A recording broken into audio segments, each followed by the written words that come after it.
Hey guys, this is part two of my review of Suning versus Damwon, the grand finals of Worlds 2020. Right now we are jumping into game three's pick ban phase. Right now what we've seen is Damwon this time is on the purple side themselves. So I think a lot during this tournament we've seen people take blue side because a lot of priority picks when they are given the opportunity to choose sides.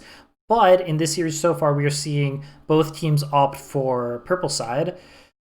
This time, of course, Damwon having lost game two, they are now deciding that they want the last pick. Both teams kind of teams that like playing towards topside. The first two games, Damwon drafted Orin, which obviously isn't a hero that you can really play through on the top side. Nowadays, I think a lot of teams have like a certain identity where they're either like more top side or bot side oriented. But a way that I used to like to see the game played, which was played, which is like a common style we used to see, and I think is a style that you see more often the higher level of gameplay, the higher the level of gameplay gets, is when you're on blue side, you draft more through bot lane, and then when you're on red side, you draft more through top lane because you get the final counter pick top, as well as on blue side, the red side of your jungle will be towards bot, and on purple side, or sorry, what am I saying here? Yeah, on blue side towards bot, and on red side, the red buff will be towards the top lane, right? So maybe if you start red, your first clear leads you to the wrong spot, but other than that, your red buff is towards the side you want to be playing on. And that's one way to think about things. But anywho, let's take a look at these bans. So, as I mentioned before, on the Korean side of the bracket, with Damwon and G2, we saw a lot more priority on Twisted Fate and then the global ultimates to be able to counter that. And with that being the case, you generally see Twisted Fate banned on red side, but the Chinese teams on the other side of the bracket were less interested in it, and therefore Suning's actually opening up with a TF ban, not really wanting to place any priority on it. And this pick ban, from the looks of it, is way different from what we have seen in the first two games. Of course, as the series progresses, there's going to be more specialized picks and bans that are happening due to just the nature and the flow of the games, right? Because every series is going to have its own like individualized meta. And then Suning's also getting the Ashe off the table. Jin makes it through. This time Lucian is banned on the blue side, which is kind of interesting. So you tend to never really see TF and Lucian on the blue side. Of course, Lucian having an incredible amount of priority at this Worlds. Last game, Damwon actually lost running it, and this game, Suning is implying that they also are uninterested in picking Lucian because they banned it in a spot where they could have given an ultimatum to Damwon saying either you guys ban it or we're playing it right now. But instead, Suning banned it for themselves, showing that they don't want to play it, which is quite interesting. And it is possible that something that we can maybe think about is when we get to a very high level of League of Legends during this meta, maybe Lucian's not as strong. I don't think that's the case, but it is something to think about. Anywho, Damwon's bans, they get Leona off the table, super strong this patch, and they ban Renekton, which maybe is implying that they'd want to do some sort of trade where they get Camille, because Renekton is the best Camille counter. Unless someone wants to throw out a Darius pick at Worlds Finals, I don't know, everyone can do what they want.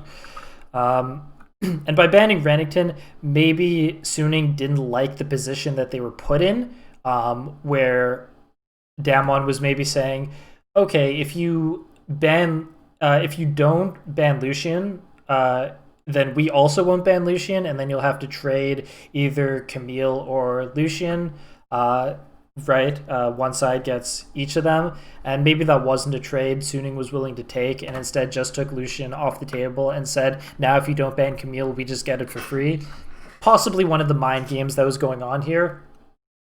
I'd also like us to think about what went well and what went poorly for Damwon last game. Some things that they should think about that they can take away from the last series. So, the main things that I think went poorly for Damwon is they had poor piloting of an Evelyn comp, and really I would just not. I would just not.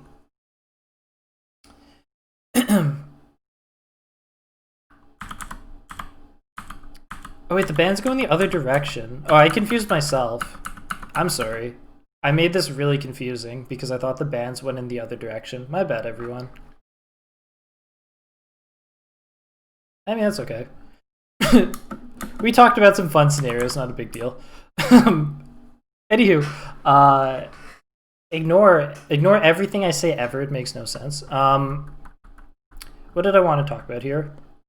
So thinking about what happened last game, perhaps Damwon is just going to create a comp maybe that doesn't rely on Evelyn.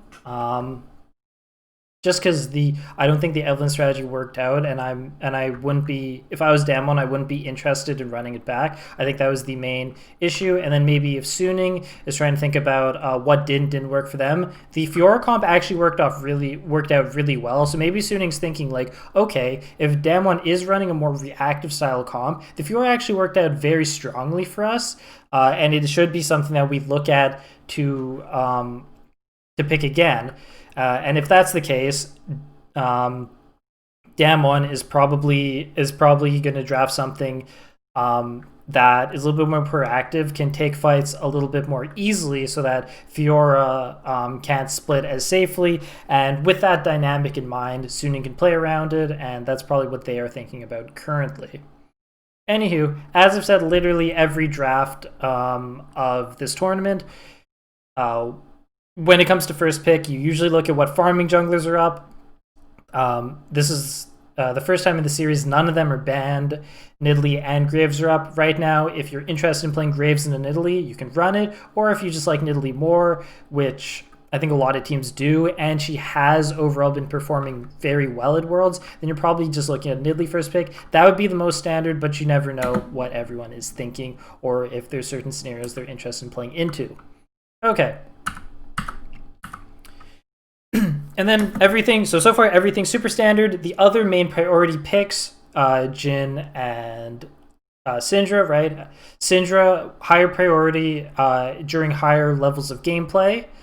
So she is showing up a lot. She's showing up a lot more during this finals, and she was also showing up a lot in some of the semi games.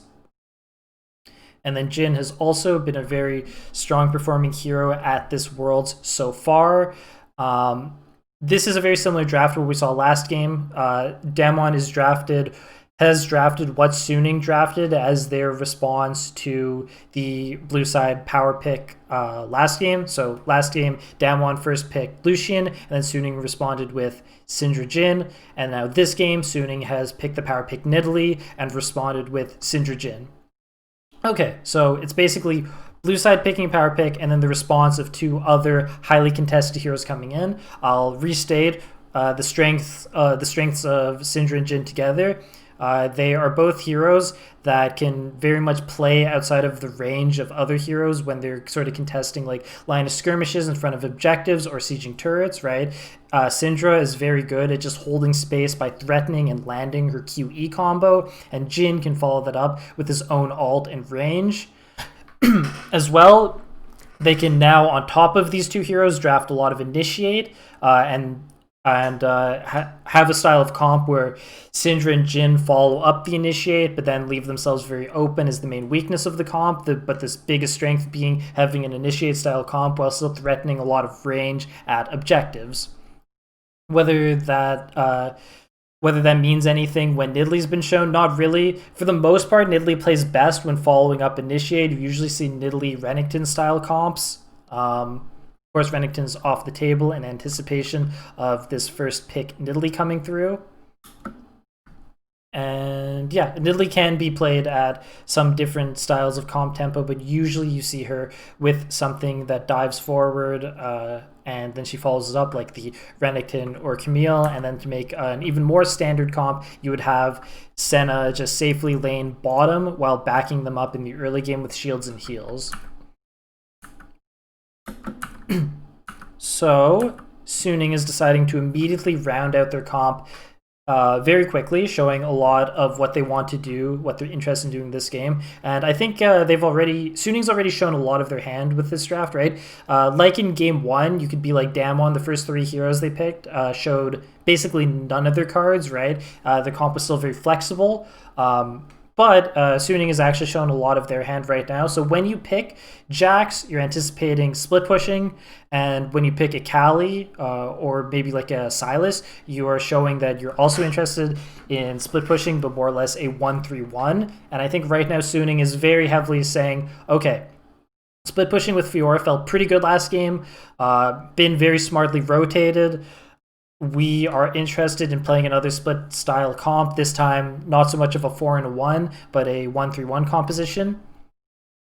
And we have seen Angel take the Akali into Syndra in the past and not gotten beat up too hard, because Akali's a great hero and a hero that we are interested in playing in competitive League of Legends, but we don't want to get beat up too hard in lane, and basically the hardest thing you can fight is Syndra. So why did split push work for Suning previously in the last game? Well, Damwon had a more reactive, lower initiation comp. This time, Damwon's already shown Jhin and Syndra pick, which will very easily be able to follow up with a more proactive comp. And since Suning's already showing that they're very interested in playing a 1-3-1 comp, I would heavily advise Damwon to just follow up with a lot of initiated at this point that Jhin and Syndra could follow up on. The main issue with that is I consider Akali an excellent team fighter into comps that have mismatched priorities on their champions. So if Damwon decide to hone in on a lot of initiate at this point, then Syndra and Jhin are very exposed, and one of the best heroes at taking out exposed heroes when the front line dives forward is Akali. With the way her Shroud mechanic works, it creates a lot of space, and then she's able to have somewhat access to the back line. Unless, of course, Damwon decide to draft a lot more reactively like they've done the first 2 games, but I doubt it just because Jhin doesn't play front to back all that well. Let's see how it plays out. So Damwon's played a lot, right? More initiate will help them make proactive, snappy plays against 1-3-1 and split push, and it'll fit in somewhat to what they've already drafted. But there's still options on the table, right? They could do something crazy to try and match their 1-3-1. And I guess I should have talked about this immediately. I was kind of getting ahead of myself. But Damwon need a jungler, and they probably don't want to play literally anything but Graves and Nidalee, otherwise the game will be too unplayable. And Graves doesn't show too much, so Graves isn't something you want to draft with like more initiate, but your options are very limited with the farm junglers. The farm junglers make the game too unplayable for most of the other junglers in the game, and none of the farming junglers besides Nidalee are particularly good at following up plays. They'd rather be played into, aka Graves, Kindred, Lilia. Anywho, right now we see a Bard ban, which isn't too indicative of anything. It's just saying that we don't want you playing Bard and being able to have roams in the early game and playmaking potential, but doesn't mean too much other than that. A Lulu ban comes through. I kind of hate Lulu Jhin. I don't know what else to say about that. Lulu doesn't seem too special this game. Sorry, when I say I hate Lulu Jhin, Lulu, right, she buffs up auto attackers by applying picks when they auto attack and giving them attack speed. Much less helpful when you draft a Jhin. Because of course, I'm not saying that it's like a laning issue, because the Lulu could be top. Thresh basically never sees it past second rotation bans. He fits into near every comp and would allow Suning to play around top lane much more easily, although it is sort of the The Thresh ban is sort of dissimilar to the Bard ban because Bard is very easy to pressure bottom, right? Suning might be interested in playing through top this game just because they want to get Jax ahead, and if that is the case, then you want something that can keep your bot lane safe. Thresh is very good at that. Also, Tahm Kench is very good at that, and Tahm Kench might be awkward because it would lock Suning into a 1-3-1 comp and make their flexibility in team fights very difficult. And if it gets drafted, I'll talk more about that. And then a Pantheon ban comes through. A Pantheon ban, pretty reasonable, right? There's probably going to be priority bottom for Damwon, considering Ashe has already been banned. The only way that Suning can get priority back is if they decide to play Caitlyn, which seems fine here, but they would have a really tough time dealing with initiation if it is a Caitlyn draft. We'll just have to see what they're interested in. It would have to be Caitlyn plus something very, very protective. But let's see what Damwon want to show in their comp right now. Kennen. Okay. So Kennen right now is being drafted as pretty much just a straight lane counter. It's hard to sort of judge when Kennen's good or bad. My main feelings on it, watching Damwon previously, is that when you're fighting a reactive comp that plays at mid-range and balls very heavily, they're so grouped that you actually they set themselves up for potential Kennen initiates, and that's a situation where Kennen can be very solid. But Kennen's it's hard to judge when he is and isn't good. Does he fit with Damwon's comp? Damwon's comp is still pretty flexible in how they play. Right now they're setting up quite a line of scrimmage, but not very good peel tools whatsoever. They basically will have to just DPS down whatever jumps in on them very quickly. Their comp might be a little awkward. They might want Initiate to draft to go in with Kennen and to relieve some pressure of the backline, so they're not just like trying to full DPS Suning members that jump in without any peel. Now, if I'm Suning, once again, there's a lot of directions the bot lane can go, but they're definitely locking in a particular direction by picking the Alistar right now. I can answer that question if you elaborate a little more. Ezreal Alistar, okay, not something I expected at all. So, since Suning is pretty locked in, playing a mostly 1-3-1 comp, they're going to want to draft an AD that's safer. Ezreal is very straightforward in that regard. Thresh is off the table, and they're probably not interested in playing Tahm Kench, who's also very safe at laning bottom and setting up 1-3-1s safely without getting initiated on. But Suning probably doesn't want to pick him because he doesn't follow up with plays very well, and Nidalee and Akali and Jax are all going to be diving in when it actually comes down to team fights. So instead, they pick Ezreal to go a little safer, and then pick a support that can actually make initiation plays. And regardless of what is right or wrong for Suning to pick this game, they play proactive and initiate comps very well. They pilot them very strongly. They're really good at making picks, and Sword Art specifically is very good at that style of hero, so it makes a lot of sense why it's something they'd be looking at here. I think like the one other option they could have is like maybe like nah, I'm not even feeling it. I was gonna say like some sort of Cade Morg comp, just because Sword Art's a very strong Morgana player. And it's not like a hard initiator, but when I say it out loud, I don't like the idea of it into Kennen. Morg shield is not very protective against Kennen jumping on Caitlyn and herself. Okay. So, Damwon have options here.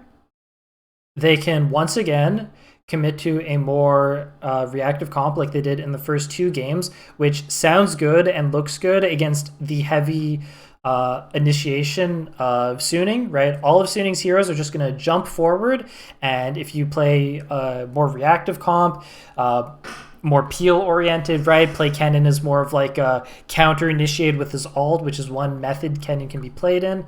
That is one way Damwon can be played. Damwon's comp can be played. The one issue is when you play reactive comp like that, your initiation options are very limited, and you won't be able to deal with split push very well. So right now, it's up to Damwon to decide what they're more scared of. Are they more worried about team fights, or are they more worried about split push? And they're going to decide right now with this support pick. Braum. So we have picked a full reactive comp for the third game in a row. Right? We are just waiting to get initiated on. Kennen is mainly going to be peeling because the comps of Suning are going to be disjointed. They're not going to be super balled up for Kennen. Suning's just going to be trying to dive in. Kennen's going to be trying to peel with the stun portion of his ult. Graves is going to feel very good in those situations. Syndra's going to quickly try and ult priority targets to jump in, probably like a Kali. And Jhin is just not going to feel that strong this game. The strongest Jhin is going to feel is when Jhin and Syndra are just creating space with their longer ranged abilities, but Suning will have a very easy time pulling the trigger.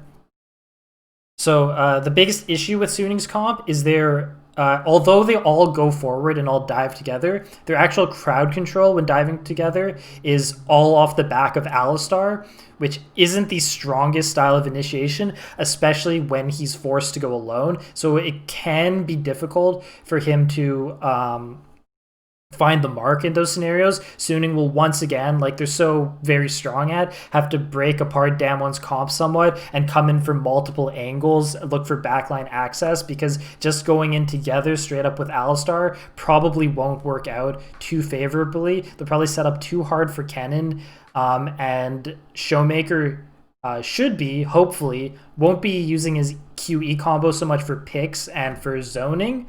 But instead, this game maybe somewhat save his E so that he can break an Alistar WQ initiation combo. The strongest aspect of Suning's comp, of course, being that their 1-3-1 is near unbeatable this game, assuming Kennen doesn't get too far ahead in the early game. But I can tell you guys right now whose comp I like more. I think it's way too hard to play Kennen. Sorry, it's way too hard to play Jax into Kennen. I think that will have way too much of a bearing on this game, because, of course, Akali and Jax are going to need to be in good spots to set up the 1-3-1. And once again, Damwon's comp is just going to be easier to pilot. And this time, Damwon's not in a scenario where Evelynn has to play dissimilar from the rest of the comp and look for backline access. They can just play in the mode that they are comfortable in. And also just in general, even though Suning all go in together, they are, I know it sounds super bronze and basic, but they're lacking crowd control to go with their initiations. Which one? How about both? So, SOFM loves throwing me curveballs. Yes, he does. He's not making this easy for you, Mr. Day. So I will say the Omnistone Jax is a little bit more understandable, a little bit more. Yeah, so I think loosely. that, yeah. So I think that I don't. To your question from before, Kevin, I don't want to get into it because it's not on topic enough with the game. But it's not really what Suning's game plan was last game. It was just two similar heroes. Not similar. It was two of the same heroes, but a different game plan. And it seems to me that he feels that there's no real value of taking something like a Conqueror because he won't be able to fully stack it up, perhaps against a Kennen, or perhaps he doesn't feel that the Halo. Alright, so Showmaker's doing well middle, as we kind of expect him to every game. Where it feels like that there is no solid especially in this matchup. Top lane should just feel impossible for Jax. Graves is probably going to want to hover towards the top side, even though they drafted Jhin early. They pull back on it. When you draft Jhin, a lot of the time you want to play through him bottom because he sets up for ganks so well. Hold on. He gets electrocute here. So Jax's ability to jump in there is very dependent on his rune, and I guess if the AI on Omnistone's good enough, it'll give him a good one there. It's so crazy how low Jax's Q cooldown is after they buffed it.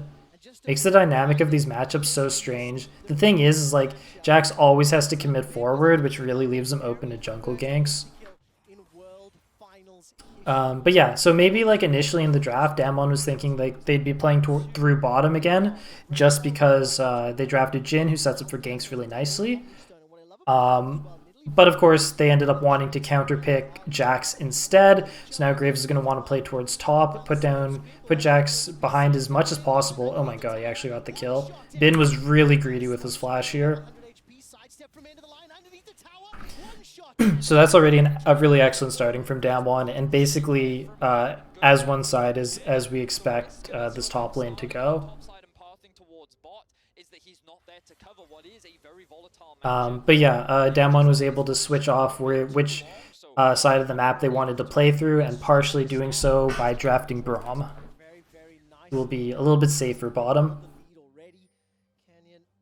Sticking around at the top, I'll pick up that scuttle as we got a glimpse there as SOFM picking up on the bottom, and the headbutt I think actually pushed Ghost a little bit out of the range of that Mystic shot. Good damage onto Beryl. The reply though on the exhaust flash traded.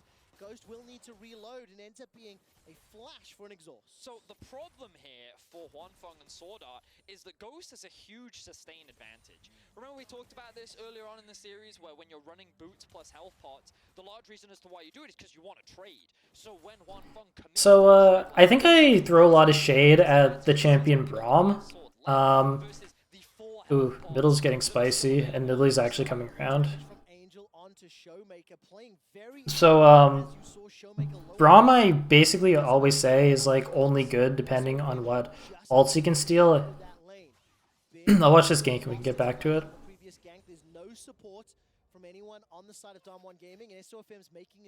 So SFM has to have a good read on Canyon for this to make any sense.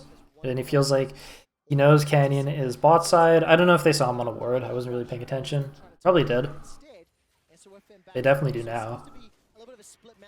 And now they're just going to split map. And Naguri's doing a really good job of maintaining an advantage while still staying safe. Showmaker's come back to lane, is able to bully Angel back out and push this wave in. Alright, so I was going to talk about Braum quickly. I throw a lot of shade at him. I basically say that I only think Braum's a good pick if you have good abilities to block. Big ones being like MF ult or an ult are times where Braum feels like a very viable pick. Otherwise, if you're blocking like Ez Qs and Nidalee Qs, it doesn't seem that viable to me because you are realistically just being tanky, right? You're not really adding anything. You're just body blocking, which in a weird way is something any support can do. But Braum is good in the sense that he'll help with some safety bottom so they can play maybe weaker bot lane, which will help with Canyon pressuring topside and getting Jax correctly behind. And Damwon also needed a hero so they decided that they wanted to commit to more of this reactive style, and Braum will help a little more with that than maybe some other champions. So there is merit to the pick here. So Naguri playing on the edge of things here, feeling like he can pressure Bin off enough there that he can dissuade the gank attempt. Isn't quite able to pressure Bin off just enough, still gets ganked and ends up having to flash the Nidalee spear and blowing ult. Bin now hits 6.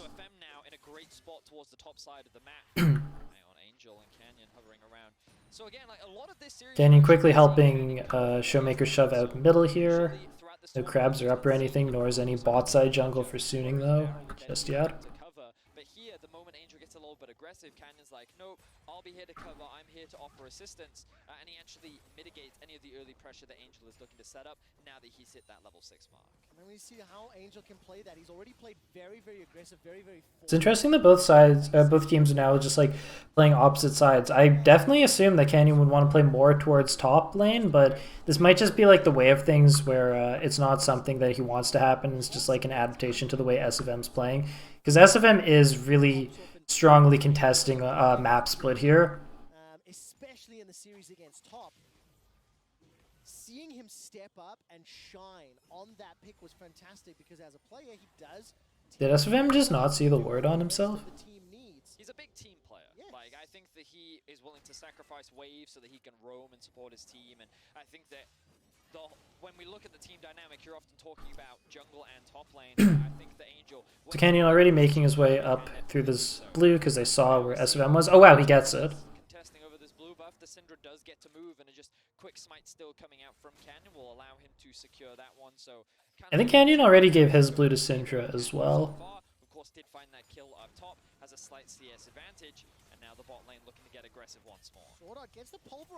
So Damwon will absolutely have the pressure coming out of bot lane. I mean, Damwon has just 3 hard winning lanes, right? Ooh, Canyon snipes him, and of course, Bin did get flashback. It was invisible though, right? It was through the wall, so Bin wouldn't have been able to see Canyon's ult coming through. So far, it feels like Damwon is probably going to run away with this game. I was very worried about this top lane matchup. Worried about how much priority lanes Damwon had, how much space Canyon has to play around with Graves, and a lot of the fears are coming through. And the reply from Damwon is, "You now get dunked. We now camp your lane. Yep. Good freaking luck, bro." And that means that Damwon 2 kills up. Set up the damage for Canyon. So you can see here, Nogari already has a level advantage, but they know that Canyon... So as I talked about before, the thing about this matchup is even when it looks like decent for Jax or he's getting decent trades, he always has to commit himself forward to make anything happen. And even when he's setting up for Nidalee, and maybe even Nidalee's making it, even when SFM's like getting top before Canyon or whatever, Bin's already put himself in such unfortunate places trying to set up the ganks. This is a really terrible matchup. Crowned the 10th world champion in League of Legends. And Damwon Gaming, they are off to a flying start. SOFM is, Sword Art, sorry, is now up in the top lane. Doesn't have access to his ultimate, but if he does manage to get a good... So I think everyone's on full, like, in full panic mode. I think Omnistone's fine.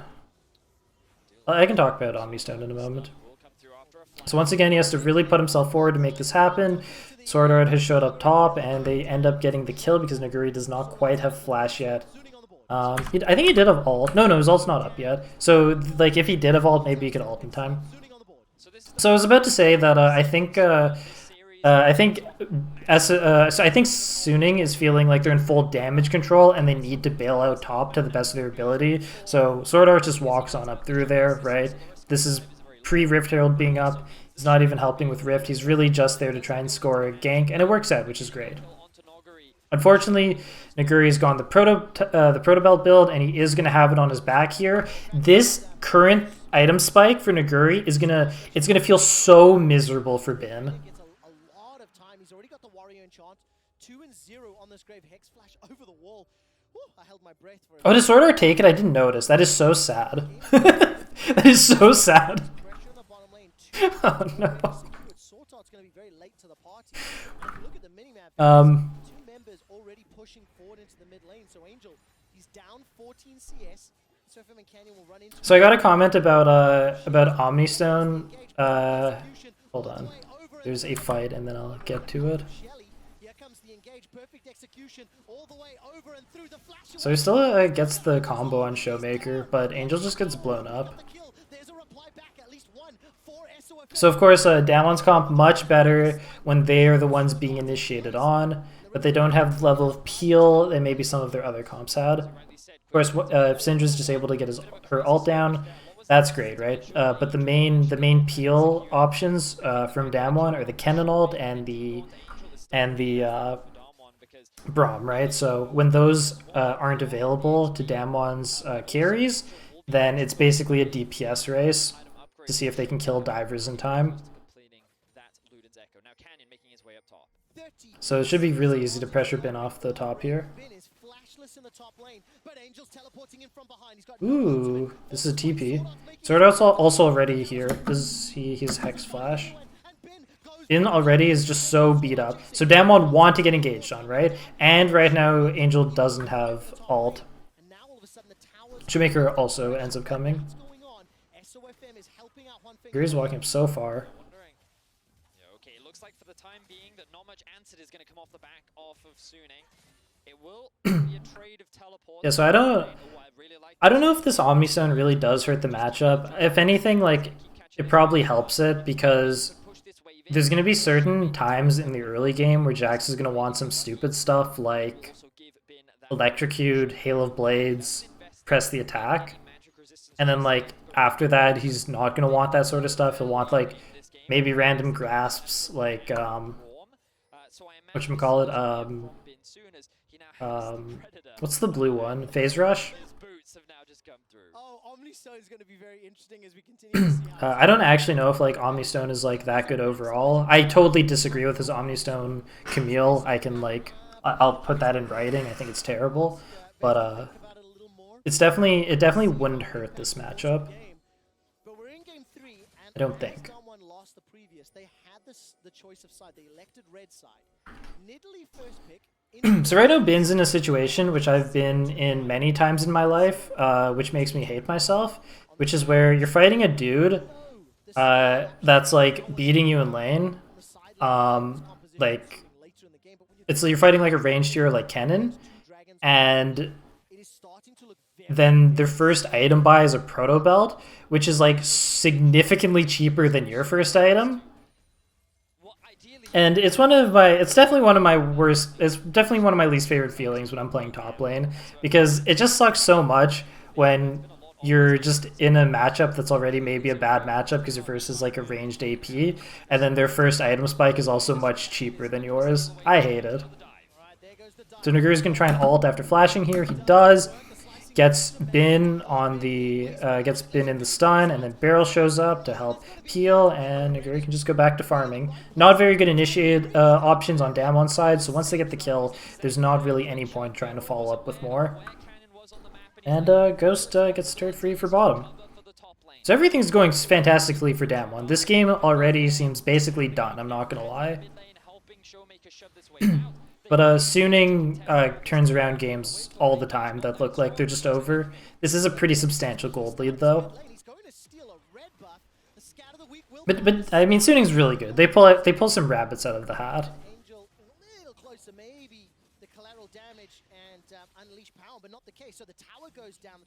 This might have been maybe it was a tad bit bold, blinding Jax into a notorious Kennen player. Oh, he has Bork. This is a kill. Guri overstays. Wow, he almost kills Bin off of it, though. That's crazy. He's just hitting so high right now. You know, Ezreal's not getting that behind, even though Sword Art is just laning top. Suning's not slowing down though. They're like, okay, this is crisis mode for Jax. We have to just keep sending resources. You know, they don't give up. And I can always respect that. Unfortunately, this will be the third dragon for Canyon, seeing as how Suning keeps playing towards the top side. See, even if Canyon wants to play towards top lane, ooh, is Angel gonna try for it? Did get exhaust. So even if Canyon wants to play towards top side, Canyon is safe enough from jungle ganks that Canyon has the luxury to go for dragon when he wants to, whereas Suning doesn't have that luxury. If Suning play through top, they can't then like try and find opportunities to go dragon, because any alone time between Kennen and Jax is just disastrous. Naguri can freeze for real here because dragon's not up, and Rift Herald's already been taken. If he was so interested. Ultimate available. Oh, he missed the Q. That's 5-point strikes. Doesn't have a damage yet. Unleash power comes out. SOFM will be able to chuck out the heal. Collateral damage is popped, and Sword Art's waiting. So the way Naguri is playing right now is highly indicating that he's looking for teleports. Damwon has warded fairly deeply on the red side, and they were playing up hard bottom. Looking to regain control for South Korea for the LCK. There is just a beautiful callback in that little skin shot. So Damwon have basically split the map at this point. They're heavily playing through Showmaker as he hard pushed in the bot side, and Canyon and Beryl are just hard covering for him. Meanwhile, Noguri is playing on the weak side of the map. But the most important thing here is that Ghost is keeping pressure up in mid lane. So while he is effectively playing alone, he's also playing towards the bot. Ooh, second item Void Staff coming out of Naguri. This means that SOFM hasn't actually been So Jax gets a lot of innate magic resist out of his ultimate ability. I will say that second item Void Staff is underrated mathematically. But there is not that much magic resist on the side of Suning right now, but I suppose you can pretty easily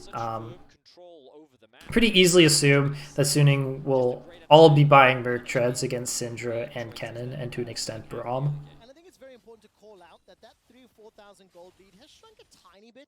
The kill that they managed to pick up onto Nagari, the tower in the top lane, and Suning need to maintain this gold difference at minimum. If they concede anything more, if they give up this next soul, well, we find Once again, I'm going to question the viability of stronger advantage. The Frozen Gauntlet this game, or whatever the hell it's called, Glacial Fist, I don't know. teleport is coming in here from Ezreal is getting pressured by one still not been physical target that plays within his range in the Jhin.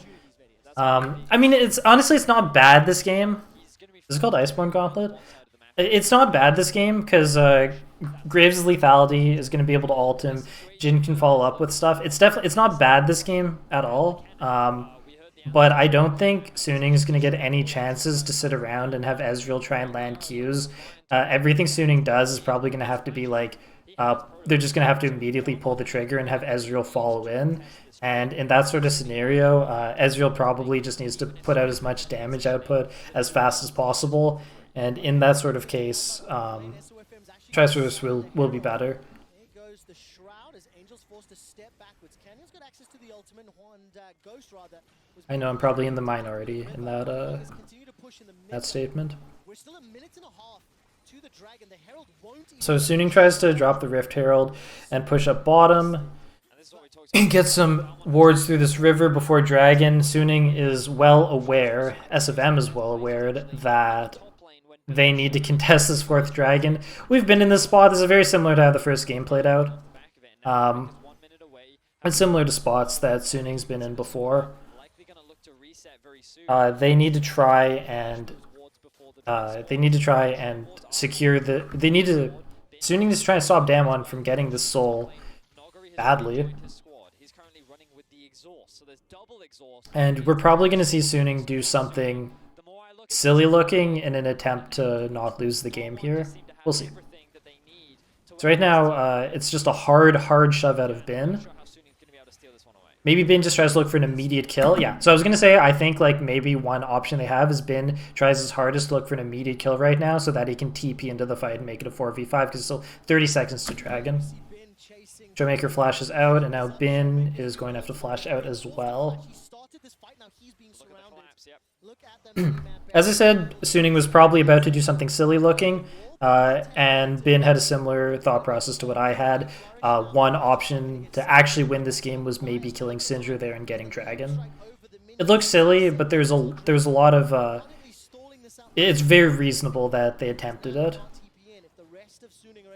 So obviously, Suning now know that it's disproportionate numbers on this top side. Of course, Showmaker did have the TP when he was up there, so he will be able to make it in. They wouldn't have sent Showmaker top unless he had the TP to come in for this Dragon. And despite the uneven numbers, since Showmaker is here now, it is a soul picked up, a win soul picked up for Damwon. They haven't really let the game go at any point, and it's one of those things where if you pick too many weak lanes, Damwon will punish you, and I think that this is the first time in the series where they really shut my house when it comes to allowed stabilization. Damwon is just insane. Fans at home were expecting for this Damwon to just 3-0 this series, be the stronger team, and this was the type of gameplay that many people were anticipating. As you can see, SOFM being right. Ooh, they actually caught him there. Goodbye. That's too bad. So this is like a pretty free Baron pressure here. I think it's important to recognize that after games 1 and 2, so keep in mind, no matter what Suning do here, Graves will actually have grit stacks because he's been hitting Baron. The Graves will just be a little low on magic resist. This is getting a little sloppy. Okay. So Damwon, as usual, are all going to want to play on the same side as possible. right now there's already a really nice situation set up for Cali. Cali loves these like scrappy mismatched fights, and they end up leaving Ghost to die as they try and regroup back onto each other. Background where Showmaker is on the side. Ghost does have flash. He flashes into the pit. Yeah, he needs to... I don't know if this was doable at all, but Ghost probably needs to flash onto his team here. Because Bin doesn't have flash. I don't know if that was communicated, though. Alright. It's pretty funny. So through this Worlds, people actually have barely been doing Barons. It's just like, I get with this meta, everyone's current perception of League of Legends, everyone's been really late to start Barons, waiting till like the scenarios are like super duper safe. And Damwon committed onto Baron when just the jungler was alive, and it looked reasonable. Even from the spectator, it looked reasonable, but it didn't quite work out. Suning throwing up the G2 logo. That was really close. Naguri was very close to catching Angel there. So, this isn't the first time we've seen a scenario that looked kind of bad for Suning, where Angel gets a lot of kills onto himself and more or less takes over the game. And Akali needed kills here for this game to be playable. So, we're definitely actually starting to get a game on our hands. I don't know how Suning keeps pulling these rabbits out of the hat. They just are what they are. They're very good.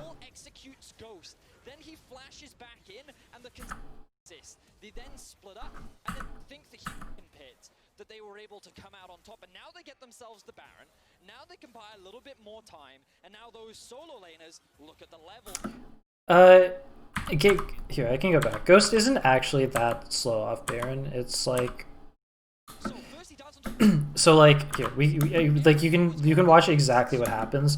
So Canyon, Barrel, and Ghost are all in the same spot. Ghost isn't really that slow off of it. Watch what happens. So first, he doesn't want to straight walk into his opponents, which honestly might be a mistake to begin with, right? But he wants to kind of, he also probably wants to be a little behind Graves. So he waits for his frontliners to go. Graves ease forward, Barrel flash W's, and then Ghost is just walking, right? As I said when we were watching the clip, he probably needs to flash here already, just because we know Bin doesn't have Q flash. Bin has no flash, so we're not just setting up a big Jax Counter-Strike. But instead, Ghost doesn't immediately go for it, and he's like, oh no, what do I do? And flashes the pit. Okay, so Damwon shouldn't be too disheartened, shouldn't be too dissuaded. They do have the Wind Soul, and they're going to want to, once again, just try and set up together as much as possible, and Suning is going to want to set up this 1-3-1. So Suning's actually in a really nice spot right now. This is actually a very, very winnable position for Suning, which is such an absurd string of words for me to say, considering how bad the early game went.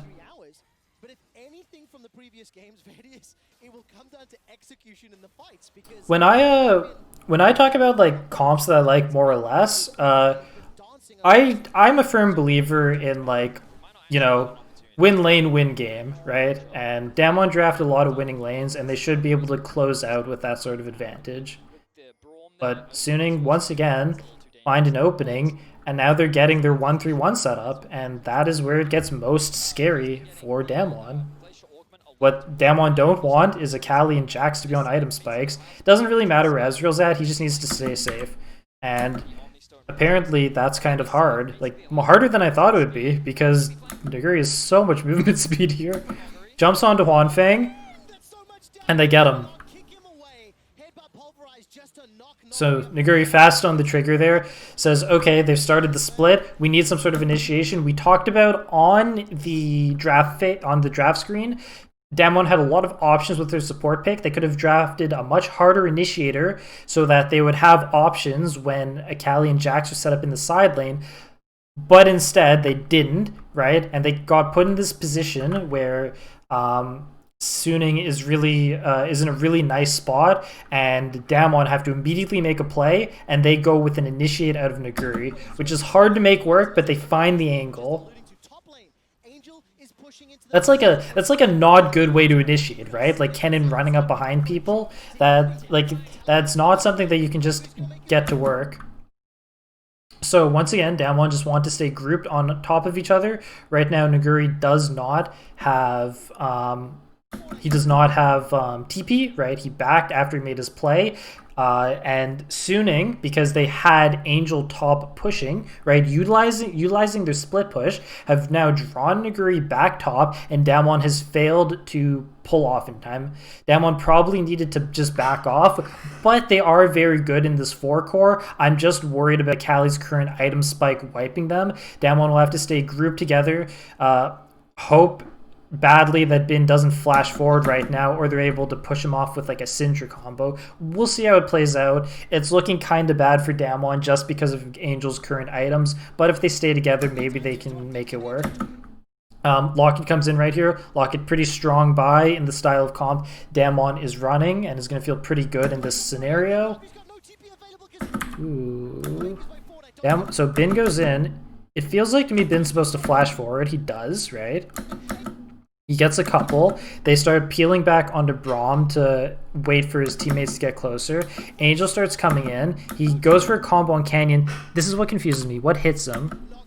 Does Showmaker land an E on him? Because if so, that's amazing. Yeah, Showmaker E's and flashes. No, he doesn't.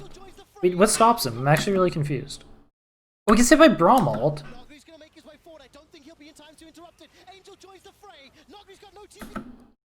Oh, wait. Oh, Braum ults backwards into Angel and then flashes. Oh, well played. A lot of the time when I boil down what Beryl does, I'm always super impressed. So Angel just has a lot of gold now. Ghost's gonna try and get away. Ghost should be a little more scared, but he's not. Now his team's coming back around. Follows up with the W. Bin's dodging to the best of his ability. Naguri has now managed to group up with his team. Doesn't have the ult yet, right? But he does a flash. If Bin goes in on Naguri there, Bin's definitely dead because Naguri still has flash. That was big. If Angel dodges that Braum ult, that could have been much scarier. But it cancels the first part of Angel's ult, which is big. That was huge. That could have been a really scary scenario. If Angel gets an uncancelled R in and throws down his Shroud, could have been disastrous.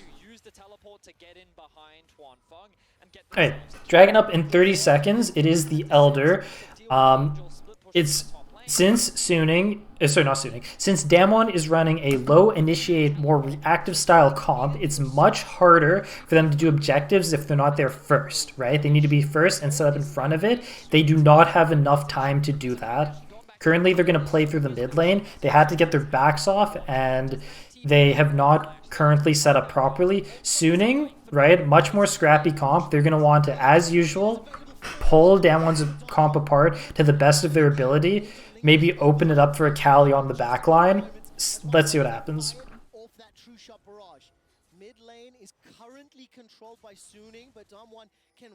Showmaker is jumping towards middle here. So a lot of Damwon's comp is revealed right now. Suning is probably trying to weigh their options where they can initiate at this point.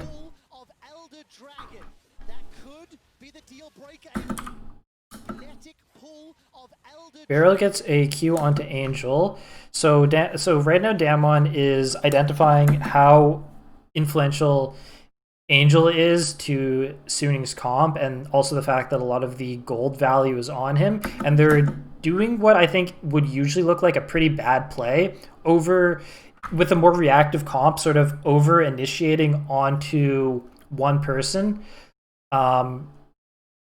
Because if Angel lives here, it's actually a very nice setup for Suning to get something off. But I think with the addition of Bin being in the same vicinity, if Naguri ults, he's kind of catching both of them with his own ult. It's a pretty specific scenario, but I think what Damwon's doing will actually work out. Usually I don't think it would work out. Ghost should have held his W. to disengage, but the damage may already be done. Defensively, Strikers Cannon dashes forward.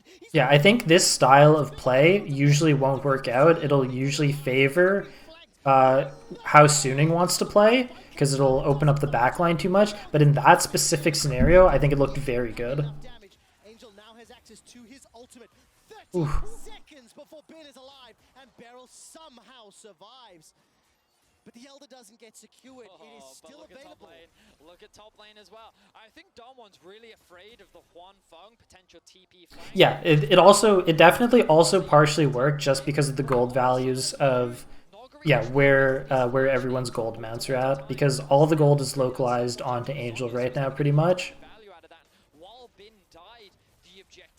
He bears the weight of Suning's hopes and dreams. They're all on his back. Godspeed.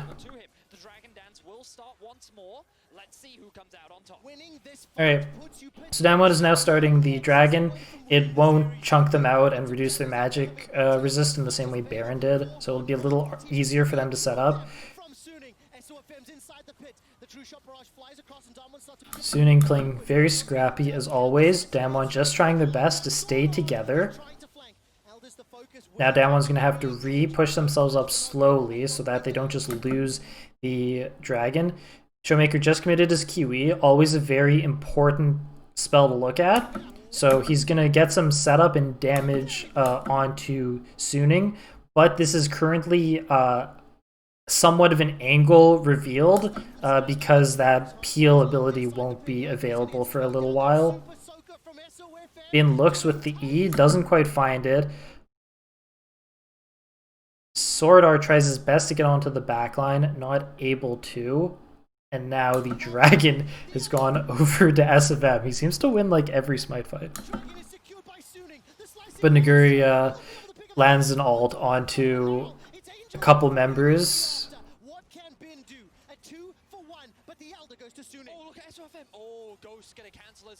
These fights are fun.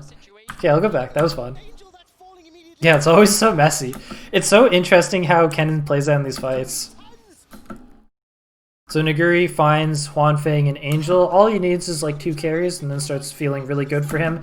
Okay, the best part of this is that Damwon all move together, right? Once Naguri starts going in, they all move down together. That's what's important. Stay group, stay together, right? Barrow's on the other side, gets picked off by Bin, a casualty, it's fine. Yeah, what up? How did Angel die? He just dies. But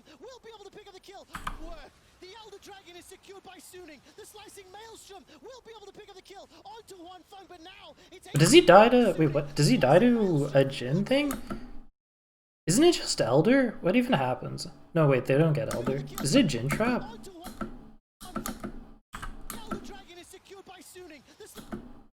I need better eyesight.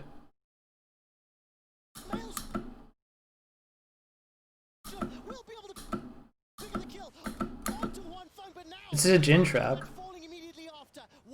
Huh. Huh. Whoops.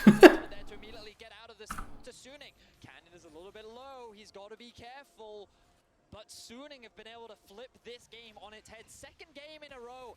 Yeah, that was really unfortunate. Ooh, Bin getting a little caught out. Yeah, no really did shit on Damwon's side. If they had the follow-up of a Jhin ult there, maybe they had something. Of course, not up yet.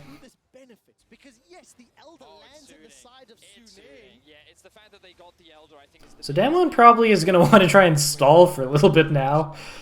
At least until his Elder's out. I really like the way in which this point Elder. So getting at least 2 and start the Baron, force Damwon into the fight, and they're going to start this objective right now. Every single game this finals has popped off. So Suning's immediately starting the Baron, as they should be. They have the Elder, they need to make something happen immediately. Naguri being terrifying as ever, though this time, right, smartly grouping with his team is more important than a flank in this style of composition. Angel trying to hang on the wings here, as he should be as well. Angel jumping onto Kennen, not as influential, so he's going to look for other targets. There's not even a point in timing Kennen ult, it comes up so frequently.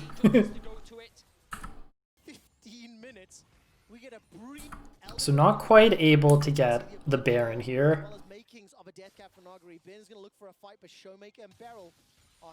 Suning are instead just dropping back into their very deadly 1-3-1. It is the most dangerous tool they have. A ridiculous amount of damage in 4 completed items, still sitting on that single control ward, but we've seen him dancing around fights, having a gigantic impact. Bin will get some support from SOFM. Bin trying his best to find something here. Meanwhile, Angel's still pushing up through the bottom. It's very hard for them to contest him right now. The split pushers on Damwon side are very susceptible to both Akali and Jax at this point in the game. I think the itemization is great, and the sooner he gets it, the harder it's going to be for Damwon to play, because, like, initially, when you look at how these comps work, it's because their engage is not reliable. They're very reliant on Noguri actually starting... Angel backs. He's not walking towards bottom this time, though. He's just walking at the Baron. I guess they're going to try and pull something here. Bin's kind of just setting up with, like, a solo, almost. Maybe hoping that they don't expect Angel to just run to Baron as opposed to setting a bot lane again. I'm honestly pretty surprised that Suning's pulling this. Their 1-3-1 is so effective, I really think they should have just dropped back into it.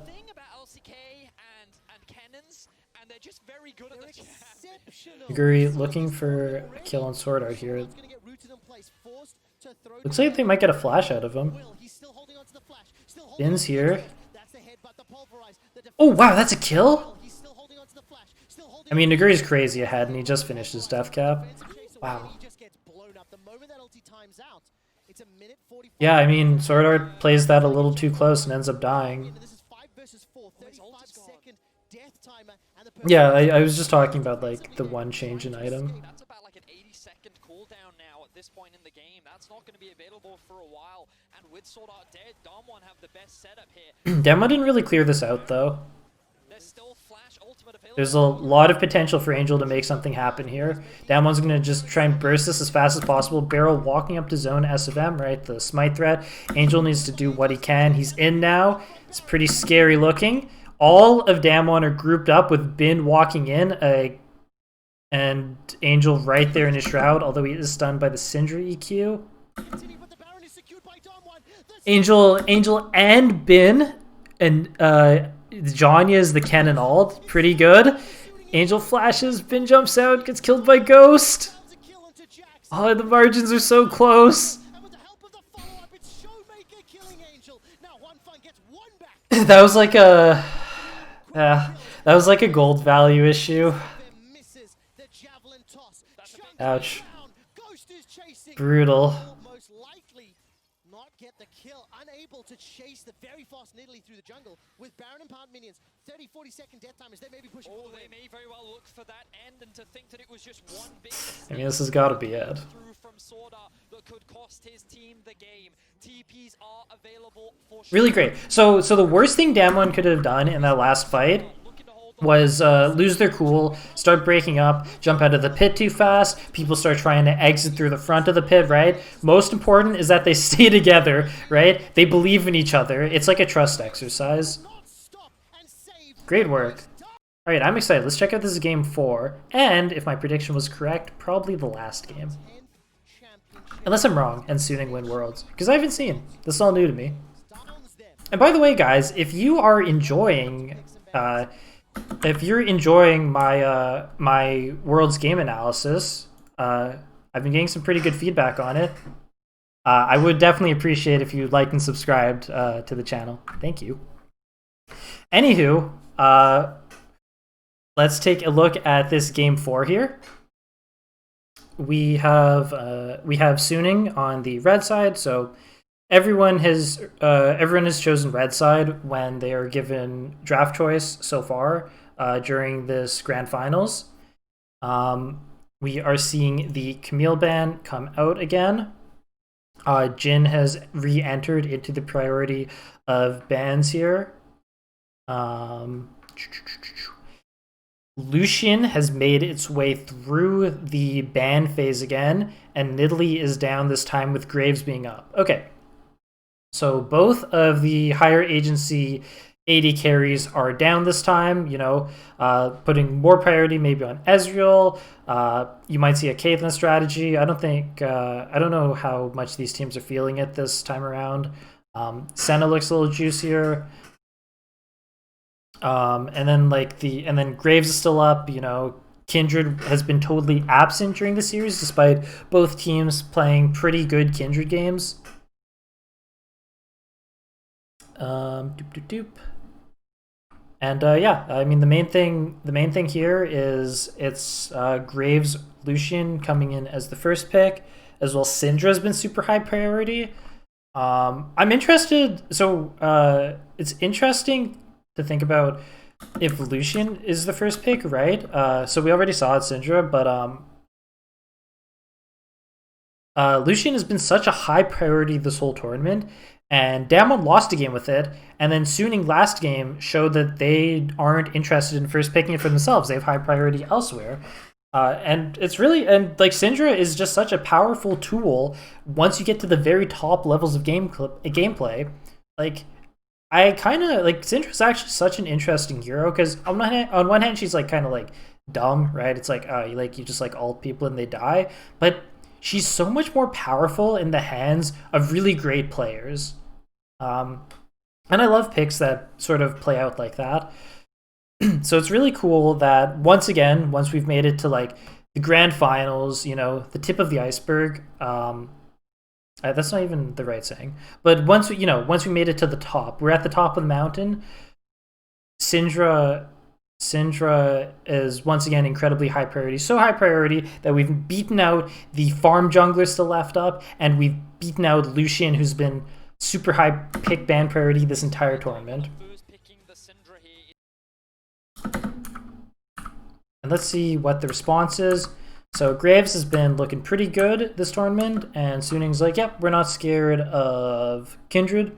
We are cool with picking Graves for ourselves. And hey, you left Leona up. We're really great Leona team. We love being proactive. We love initiate stuff. We'll take that Leona off your hands. We got a Sword Art. What do you got? Damwon, with Syndra, your comp can go in any direction. The natural Graves counter always is Kindred. Okay, so this is a comp we've seen Damwon do. This is a comp that we've seen DRX do. It's definitely an LCK comp, and it is one that is very hard to beat, and Suning has shown absolutely zero respect for. So if we've watched my other videos, I'll tell you there's one very important rule when you're picking Kindred. You need priority lanes. Why is that? All Kindred does is she plays for marks. I'm not gonna lie, I already think this game's done. I think Damwon got everything they wanted. All Kindred wants to do is play for marks, right? She is considered a Graves counter because she sort of scales alongside he does, but eventually she gets to a point where with the 4, 7, 10 marks, she outranges Graves and will beat him when it's like sort of like line of skirmishes, right? So the main thing though when you're playing Kindred is you want to draft priority lanes so that Kindred herself can get marks and scale up. The mid laner with the most priority is Syndra, and the bot laner with the most priority is Caitlyn. The main counters to Caitlyn, not counters, but stuff that can even match priority, are going to be Jhin and Ashe, which have already been removed from the table, as well as you usually don't want to fight global ultimates, but TF is already off the table as well. So basically everything that threatens this comp has already been taken off the table. The only things that Suning can draft from this point on that can contest this style of comp would have to be all poke long-range things to just play like a full poke comp and play outside of the range of Damwon, because currently Damwon's ball of their team fight ball, their line of skirmish, their siege, their range is just gonna beat everything across the table, and they have full priority mid and bot for Kindred to get ahead. Their top pick basically doesn't matter at this point, but it can go a lot of directions. They're open to both a Gangplank or an Ornn, depending on what the draft ends up looking like, as a weak side top laner that will apply peel or help with DPS in a reactive way. So I already feel like it's checkmate. So if the only thing that can really stand up to Syndra whatsoever is Ori. We still haven't seen Lucian. If Suning wants, they can play heavily towards topside using Lucian. That is an option that is still available to them. If I'm Suning, I'm going to want to take things off the table that fit into Damwon's comp. Maybe if I want to give myself a win condition through the top lane, I'm going to start banning weak side top laners like Ornn. Sounds like a good ban. And I probably want to get rid of more reactive bot laners if possible. Kindred, not Kindred, Kennen looks like a whatever ban. It would play out similarly to how it was played last game, but doesn't seem necessary. Jace looks solid out of Suning's comp, and Jace usually people don't mind playing Jace in the Kennen. So if I'm Damwon, I wanna get rid of things that play outside of my range. Ezreal makes sense, but I don't think it was anything really to be worried about.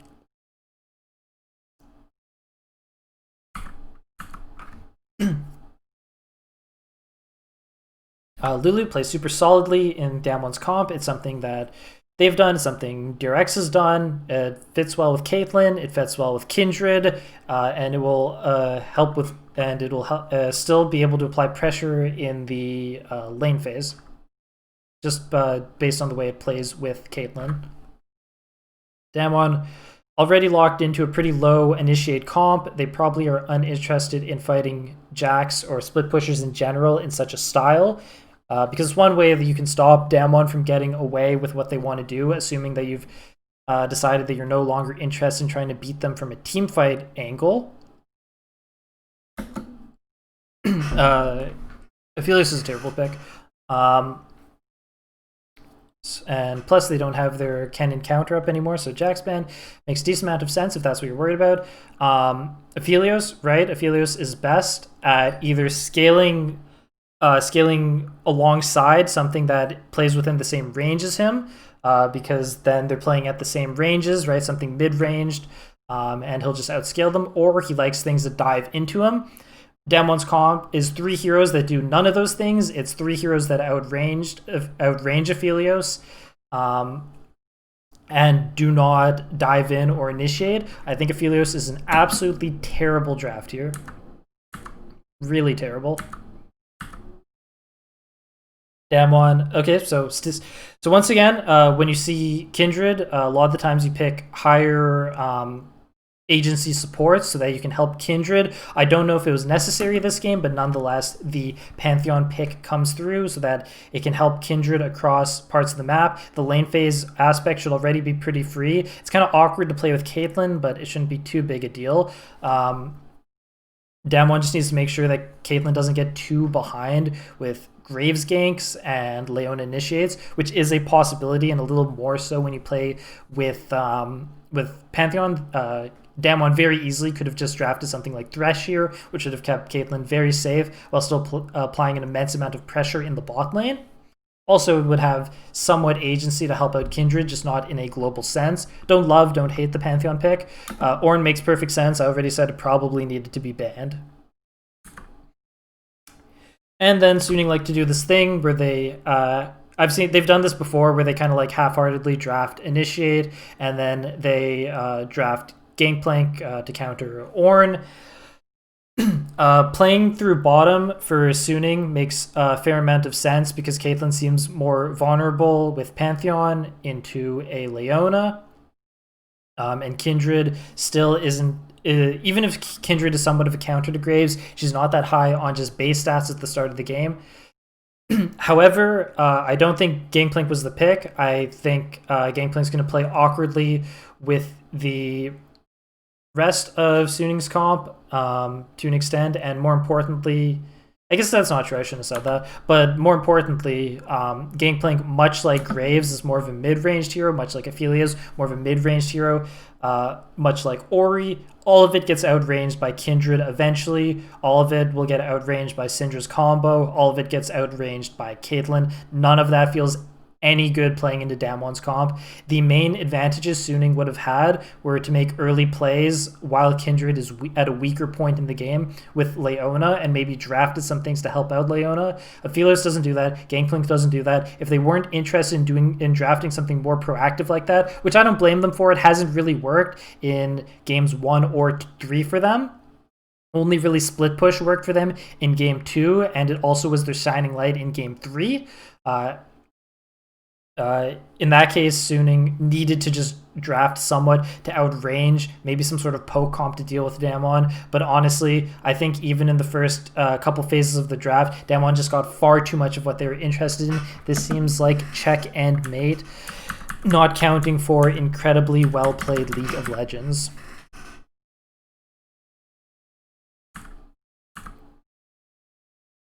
No one invading, as you would expect in game point of a World Finals.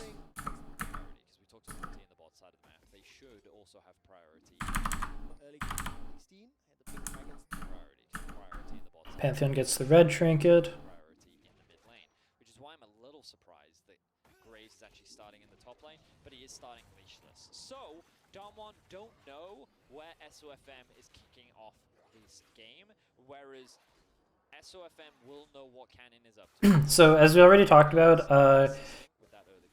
SFM might be a little bit more interested in ganking bot lane this game. It seems a little bit more viable, and top lane is going to basically just be a farm fest. Notice this little ward that was put in the river? That was the potential red into blue invade. Damwon is just going to want to take the pace of this game as slow as possible and use all of their resources on getting marks, kindred marks.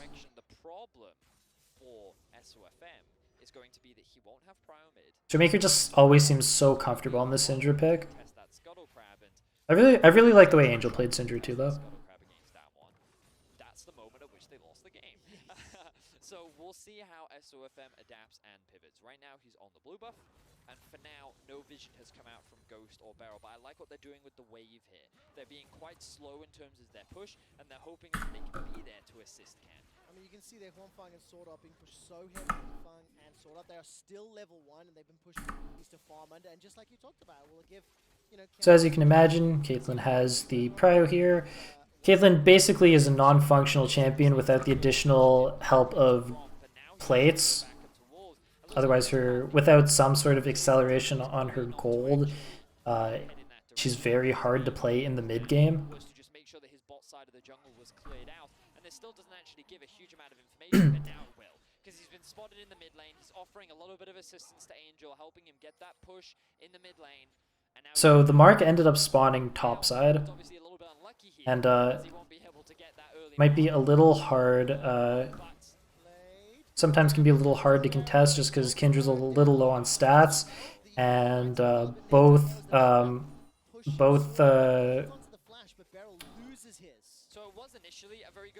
Showmaker and Naguri got some sort of push in their lanes, and then the wave started to bounce back, and they weren't really able to. Damwon wasn't really able to choose which side Kindred got. Plus, in general, Kindred just jungled towards bottom, and then SFM was a little bit more flexible with where he wanted to go. Goes for this scuttle, and then ends up taking this Gromp. This is pretty good. This is the banked Gromp, right? I can go back, I guess. Yeah, it's the banked Gromp. I shouldn't call it banked, but Gromp's died once, so it's level 2 Gromp. That's a pretty good counter jungle. More effective than you'd expect. So the path is going pretty well for SFM right now. He's now going to jump back and take the rest of his top side instead of backing. He doesn't need to be particularly proactive just yet, but the additional golden XP will help. He never did his own Krugs, so these will be his level 1 Krugs.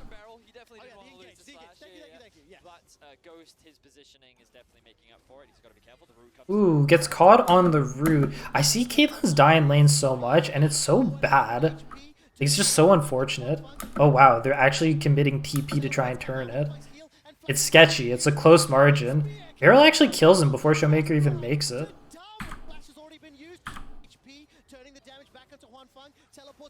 That's crazy, just with the ignite E and then the auto attack Q. That's crazy. Showmaker TP's just in time to help push this wave and get some more damage on the plate. So while the TP did come through, it was not necessary. I mean, so many games have been lost off Caitlyn just dying to nothing. So thank goodness he ended up living, because I hate to see it. But now this is a huge gold swing bottom, because first of all, Caitlyn's backing on her BF right now, and Huanfeng's just gonna have his pickaxe. But all of those minions went into the turret, so Huanfeng's is going to be in a really bad spot. Bot's going excellently, because both teams probably to an extent wanted to play towards through bottom this game.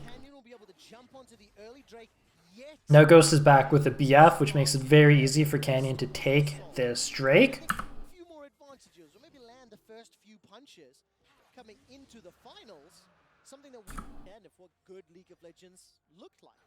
And they were Showmaker on the other half of the map, just trying to take the scuttle. Wait, who got it? A competitive or close series. Damwon have been pushed. I actually can't even tell. Showmaker's under some trouble, but Whose head did the gold values go above? Showmaker's in kind of an awkward spot. Gangplank flashes onto him. Gangplank not good at following up plays, right? He likes people playing into him. Gangplank throws out a Q, throws an ult, ends up getting Showmaker, but Gangplank and Graves are going to die for it. And unfortunately, Kindred is the one that ends up with the kills. So the scariest people with gold on Damwon's side are Caitlyn and Kindred, right? Syndra, of course, good with gold as well, but it would be... Syndra with gold would act best as opening up opportunities for Caitlyn and Kindred. Kindred wants gold just so she's ahead, right? Because she needs to get those marks and scale up, and Caitlyn just needs to be ahead, otherwise she's really just not a hero.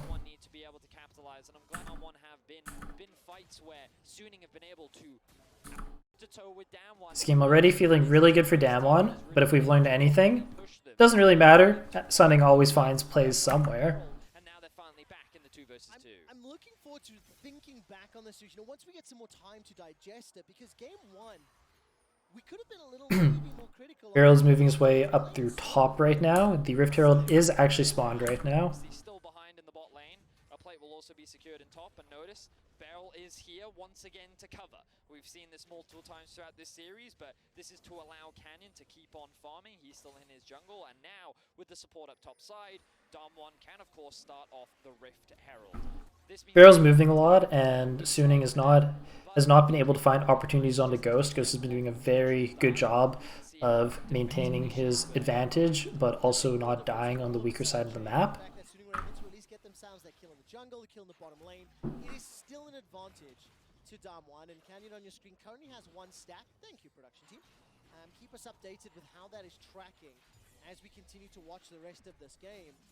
And Huanfeng and Sordo will get some time to at least bounce back. Look how quick that play. Canyon currently kind of able to walk wherever he wants just because there's so much lane priority. Okay, this is interesting. So Canyon's coming in for a dive onto Bin here. Gangplank can sometimes be deceptively tanky, but Kindred does a lot of damage. And he does have his warrior already. And while this is happening, on the other side of the map, you can already see Angel moving down to try and make a dive bottom happen, which does seem possible with Graves moving as well. So let's see how this plays out. So there's the third, what do you call it? There's the third auto from Kindred, which just does a ton of damage. I'm not sure if Bin gets his W off. Does it go off or is it down? I can't even tell. It doesn't really matter. Point is he dies. Ooh, and so Suning is coming around. Damwon starts getting out very quickly, and Beryl actually flashes onto S of M on their way out. What an interesting way to play it. By doing so, he denies SFM's usual window where he'd be autoing Ghost as he's trying to escape towards this tier 2 turret. Very interesting. They won't be able to get anything other than this next plate. Look at the mid lane and the top lane. Damwon continue to put pressure on towers. So a lot of things are happening right now, and the crucial thing to note is Bin used his ultimate top lane, not on the enemy, but on the minion wave, because he wanted to slow down the use of this Rift Herald. But now... So Canyon could have committed his Rift Herald top, right? There was an opening, seeing as how they just killed Bin, but we're less interested on getting gold on Ornn, so instead he wanted to use it middle here.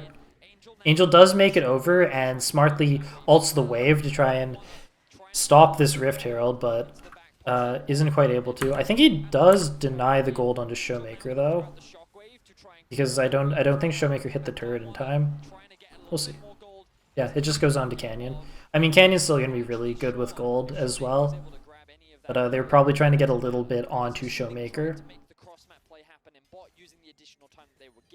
A really good response from Beryl was to just engage onto SOFM. When playing against a flank, just engage on one of the sides of the flank. And that 300 gold bouncy, Warrior Enchant, or CS, obviously playing into a gangplank, so that will help Bin out. And in the bottom lane, there's still a minor advantage for Ghost, but I think Huanfeng and Sword Art have been able to kind of bounce back the constant engages. Okay, we got almost 30 seconds until the dragon comes up, which is always what we're looking for. Right now, things are looking really good for Damwon. They just want to stay grouped. How did this happen? He's always just in the brush. He didn't back. Do they finally get Ghost? Ooh, they got him. Took long enough. Alright, well, they've made this a 4v5. Sword Art always finding his mark at some point. Damwon's still pushing up, saying it's not a big deal that we lost Caitlyn. We still think we can make something happen here. Suning did commit the Aphelios ult and the Leona ult. I'm still surprised. It seems like they should be trying to contest this Kindred mark. Even more so than Dragon. There is a Kindred mark on the Gromp. Oh, wait. I'm sorry. Did SFM do it? Oh, SFM did it already. Never mind. It's all good. Yeah, so I think the other three games, the drafts are much closer. This is the draft I hate the most, for sure. I'm finding it very hard to figure out where, like, with these champions, where Suning is going to find advantages, because waiting for Gangplank to scale up is going to be is not going to feel good as a win condition in this game. Damwon is going to heavily outrange his barrel combos, and like forcing Bin to basically make outplay flanks and such with Gangplank is not a it's not a good way to try and win the game, right? Because then you're relying on outplays basically. You want to make it a little easier for your players.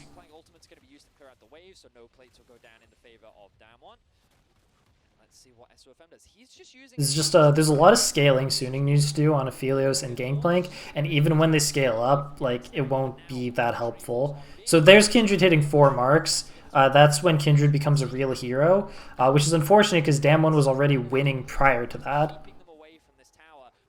Damwon is so good at this comp. So the rift is now opened up, less walls to play around. We saw Canyon, a little graphic popped up there. He's hit 4 marks, so that range is already starting to increase. He's at 3-0, 3 of his team's 4 kills. Huanfeng on this Aphelios, 2-1. Yeah, it feels like Damwon got way too much of what they wanted. This is like a comp they're very comfortable on, and it's a very scary comp to fight. And I don't think anything Suning drafted counters or deals with Damwon's comp well at all. So I think a lot of people don't appreciate Canyon was just stuck bot helping and threatening. He also did his entire red side. He's now pathing back towards So Gangplank's on his Triforce now. Once again, I don't think it matters much. And also a CS lead. And that's kind of nullifying some of the gaps. Damwon's going to want to continue to take this game at a slower pace if possible. Just let some members get a little stronger, and then they have a pretty nice looking team fight on the Dragons. Suning, who just find random plays that don't make sense just out of pure talent, really only have Leona initiate this game and then some follow-up with Ori ultimate. And I don't know if that's going to cut it. They lose this game, they are done. They're the third LPL team to make it to a final in a row. Third different team, third set of players, third play style. Something that you can't underestimate. Kindred trying to get Gangplank here. I think he's actually just going to 100-0 him. That's crazy. Canyon is so strong right now. Unbelievable. But Canyon coming out on top. I think Bin was not expecting that much damage to come out from the third proc from Canyon. That was just so much damage. It lost him his flash. That's going to cost them the top tower as well. Trying to respond by pressuring mid. Yeah, I mean, this game's super over. It was... I hate to say it, but like, it was over literally halfway through draft. Why can Kindred do that? He has 4 kills and 4 marks. AKA, he's crazy ahead. I would argue anyone can do that when they're that ahead. There is a mark there on the Krug camp. While Canyon and Nogari will take the top lane tower. The Rift Herald is the current focus. Beryl now looking to jump onto Sword Art. And for Suning, like I was saying... Yeah, this game's kind of bumming me out. I really like the first 3 games, but I think this game is actually such a draft gap. And like, even if you don't believe in draft gaps, at the very least, Damwon just got a bunch of stuff they're comfortable on, right? Because at the end of the day, we at least all believe in people performing when they're on heroes they're good at. How they need to execute on this draft that they put together will make it more difficult. Getting to 30 seconds for this next Infernal, if they decide to fight. They're not going to. I can't see a world. Unless, for some reason, Canyon finds himself on the top side of the map. I just don't see a world in which they can really contest this. Oh no, he tried to back on a ward and he gets into... Oh, this is so bad. So 15 seconds till Dragon, summoning the Rift Herald so that they can just shove out this middle and then start setting up for the Dragon fight. I love the idea of having Naguri on your team and making him play Ornn. Take that, Naguri. So that's the thing. You can't just give up on Suning because they haven't given up once this series. They are going to fight this. So, once again, literally the 4th game in a row I'm going to be saying this. Damwon's just going to want to stay grouped. And usually I say that Suning's going to want to come in from different angles and try and pull Damwon's comp apart. I don't think so. I don't see any advantages to Suning's comp. I'm not sure what they're supposed to do. Ooh. So Beryl goes pretty deep here, trying to jump onto S of M, and it actually sets up for Angel. Angel, so, like, this was an angle for Angel because Damwon overcommits forward. Ori's actually very good in spots like this, but Angel misses his first Q, and then his next Q he misses the ult on. Unfortunately, pretty poorly played out of his part. That will be Dragon for Damwon, and Damwon should be happy with that. Ends up being a 1-for-0 in terms of death. It's still the Drake that goes over in Damwon, and I think that is such a big objective. We've seen how important these Drakes have been, and of course it will force Suning into that 4th Drake fight. They have no choice. Oh, good read from Damwon. They know exactly what SOFM... Run SOFM! He's just able to sneak away. Bin is also going to be... Nogari. I thought that they'd found a good collab. In game 5, do you believe Suning can bring... I think Canyon got this as well. We're 4 minutes away from an infernal disadvantage with lanes that were through... Yep, this is super rough. Super duper rough. The draft does no advantages for Suning. It's also difficult for them to make outplays because Bin needs to get so much stronger. It's Kindred, yeah, once that 3rd E, it's, I don't know what to call it, like 30 procs. It's just so much damage. Kindred actually feels pretty good playing into Gangplank in the early stages of the game because it actually feels gankable, because a lot of the time it's really tough to gank Gangplank, but Kindred can actually manage it. Kindred's like interesting because she's kind of a scaling hero and is kind of missing stats early in the game, but there's like certain heroes that she still has a lot of gank kill pressure on. Because, you know, like, if you're Graves, like, it's pretty hard to land kills a lot of the time on laners. And there's a lot of stuff where you just feel super safe against Graves, but even though Kindred, like, is more of a scaler, she can find ganks that maybe, like, heroes like Graves or even, like, Lilia can't find. So Angel lands a pretty good ult onto Showmaker here. They're going to try and get Showmaker in time. Unfortunately, when Sword Art goes in, Canyon drops the ult. They should get Sword Art, no problem here. And now Ghost is coming up behind them, which is not how we'd imagine this comp gets played out, but it was played correctly nonetheless. SFM jumping into the best of his abilities now. Well, Barrel goes on backline. It's for such a standard comp that Damwon has drafted, Suning sure have made this fight messy. I don't know how they always do it, but I'm impressed. There's literally 3 different fights. 1, 2, 3.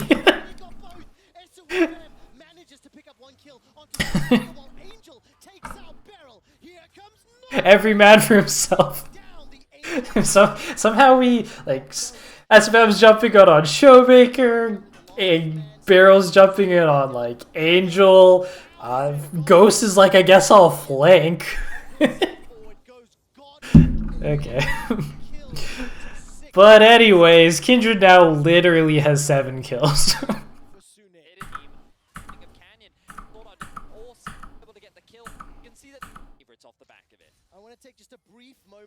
So I think if we learn from the other games, we want to take Baron a little bit more slowly, even though I see Damwon positioning towards the top side here.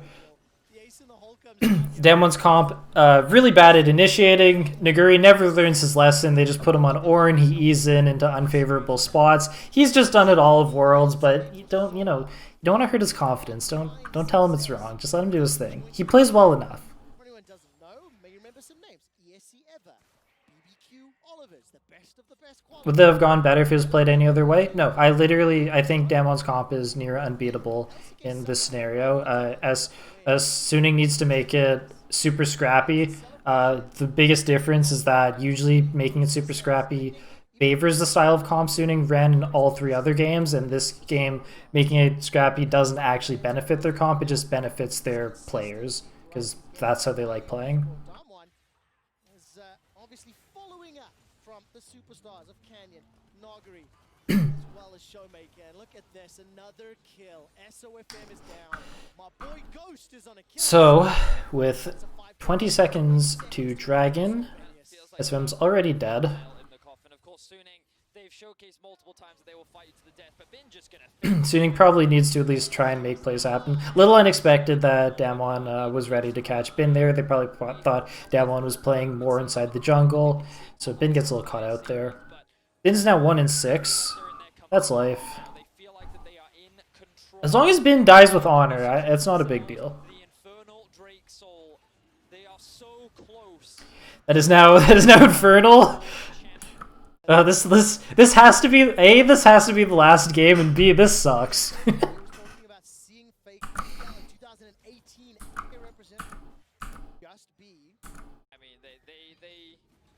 Ornn is level 14. The items are going to start coming out. Yeah, why couldn't it have been Cloud Soul again? Exactly. Get him, Angel. Canyon's just sitting there menacingly. I love Canyon. I say that in a lot of my other casts, but I love Canyon. Trying to catch SFM again. Yo, SFM's a good guy. I don't know why they're doing this to him. Ooh, that was a good barrel chain. You see that? He's really clean at them, you know? Even if he's 1 in 6. Ooh, and then he flashes right after them. Huanfeng doesn't have flash though, so he can't follow up. Meanwhile, Canyon's looking for a 2v1. I know it's World Finals, but I think Canyon's just trying to flex. Wow, Bin, they didn't show it, but Bin gets Showmaker. Wow, good play out of Bin. How does Suning find this stuff? And I also, like, I swear Bin's gangplank scales so much faster than everyone else's. Ooh, almost gets the triple barrel on Canyon. But unfortunately, I think it's just a gold gap. It was honestly played pretty well. It's just it was just way too much of a gold difference, unfortunately. The last ditch effort. Throw everything in the kitchen sink at first, but Aaron, that is title for the LCK, and this could very well have been. Let's watch it again because we don't see how Bin gets the kill. Oh, they're not going to show it again? Yeah, so he flashes immediately after. Huanfeng doesn't have flash, nor does he have ult. Ooh, and then drops the ult. Bin is so good at gangplank, man. well, we've just funneled ourselves into a choke point. He could have flashed over. Yeah. More support. It's not the case. So in the end of the day, the chunk by Damwon. It's so funny because like Damwon just got so ahead on the Kindred, they didn't even really need to like play this comp to like its optimal ways. They kept finding picks pre-dragon and stuff, and like Kindred's just like so strong, it feels like nothing matters.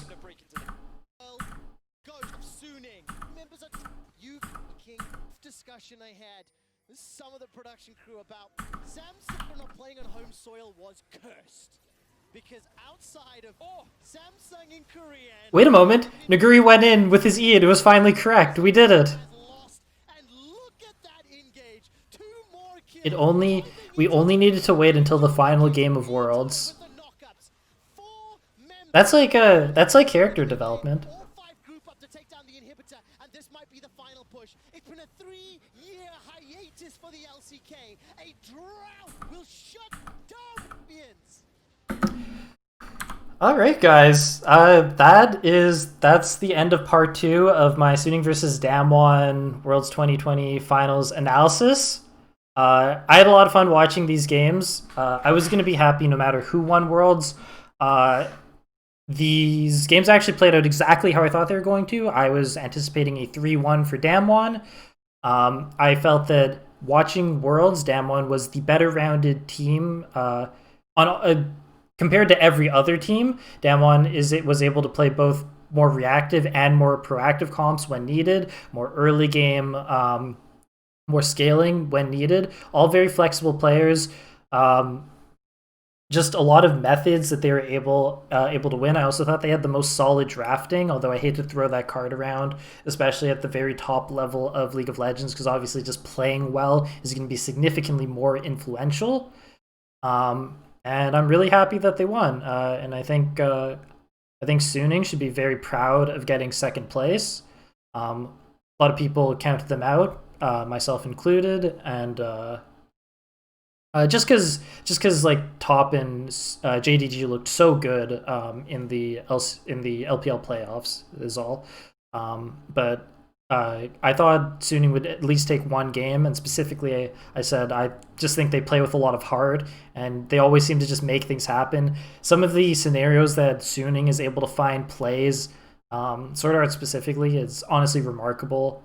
A lot of really talented players on their team. I'm super happy that some of the LMS players did well during this tournament, but Damwon felt the most rounded, strongest rounded team. All roles are just really strong players. I've been a huge fan of Showmaker and Canyon for a very long time now. I thought Canyon was like hella underrated compared to some of the LCK junglers during the last couple years. And I also think Showmaker is also insanely talented. He just is in an unfortunate scenario where he has to be in the same league as Chovy, which is that's just an unfortunate position for anyone. Wait, did Showmaker go 1-3-5 this last game? I take it back. He sucks. Wait, why is his score so bad? Everyone did so well. Anywho, these games were a lot of fun. If you guys enjoyed watching, I would appreciate if you liked the video and subscribe to the channel. If you want to try and catch these games live or these casts live on my stream, I stream at Cruza TV over at twitch.tv. And I tweet about League of Legends sometimes if you are interested, and you can catch me at Cruza TV on Twitter. Thank you for watching.